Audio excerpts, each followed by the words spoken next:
Hi there, and welcome to my last video vlog as a 28-year-old man. That's right, tomorrow I turn 29, which is a little bit scary because it's, another year closer to the big 3-0. It's just a bizarre thing to contemplate. I'm really kind of excited actually, because my first birthday in a very long time that I've spent with somebody else who's aware of it. Does that make sense?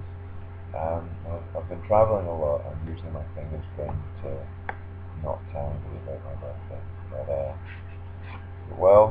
it's kind of hard to avoid hanging out with my lovely and beautiful fiancée, Sarah. I don't know if she's going to jump in on this video. This is actually the second time I've tried to record this. The first time the sound was awful.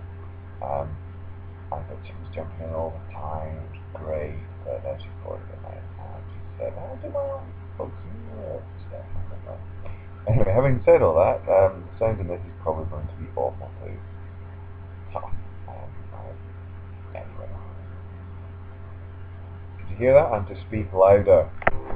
Alright, anyway, so on to proper novel and things and writing things. The charity satire thing that I'm doing is coming on a little bit. I've plotted out 7 different vignettes for it, and they're kind of interesting. I still want to do 2 or 3 more anyway, just to tend to nice round number, apart from anything else. I haven't actually started writing them yet. But the big news is that the 3 people I asked to look over the first half of the first draft, so that's Jenny, and then my friends Michael and Connor, have all gotten back to me since.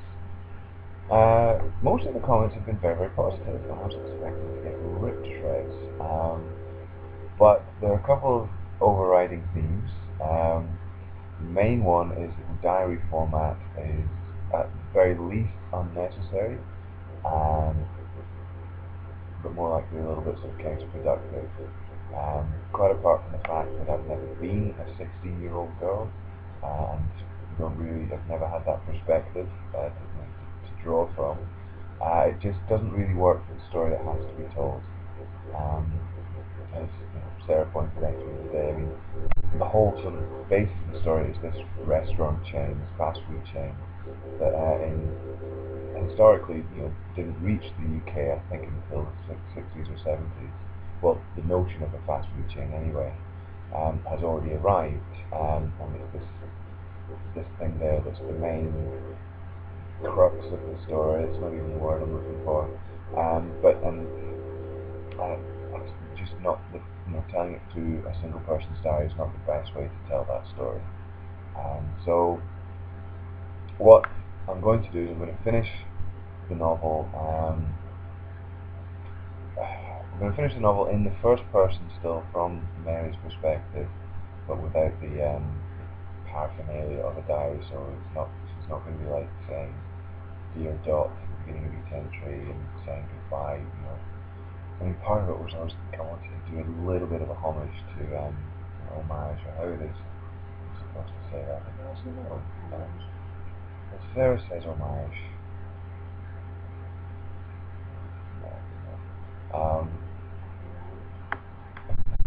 But one pays homage.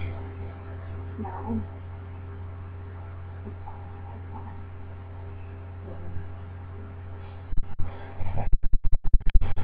Anyway, to Anne Frank's diary to a point, and there's at least one direct quotation in there. It was a deliberate thing. It wasn't meant to be a rip-off. Interestingly, anyway, Jenny might be interested in this. One of the things that has also been said is that Mary seems very verbose for a 15-year-old girl. It depends on the teenagers you've met. I would suspect Sarah was a very verbose 15-year-old girl, and Anne Frank is ridiculously verbose for her own. She was when she wrote the diary.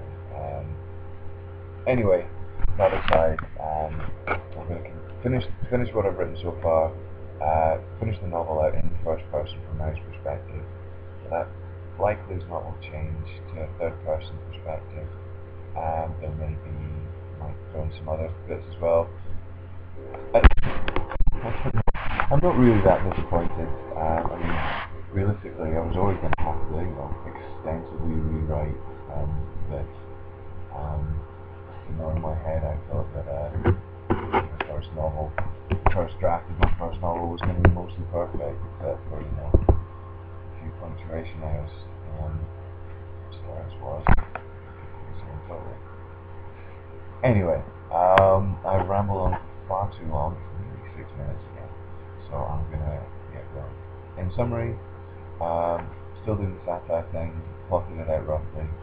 I got lots of feedback from my would-be editors, mostly saying that the diary format isn't appropriate, but also saying that there needs to be more context with regards to the war, and also the fact that it's meant to be set in Scotland.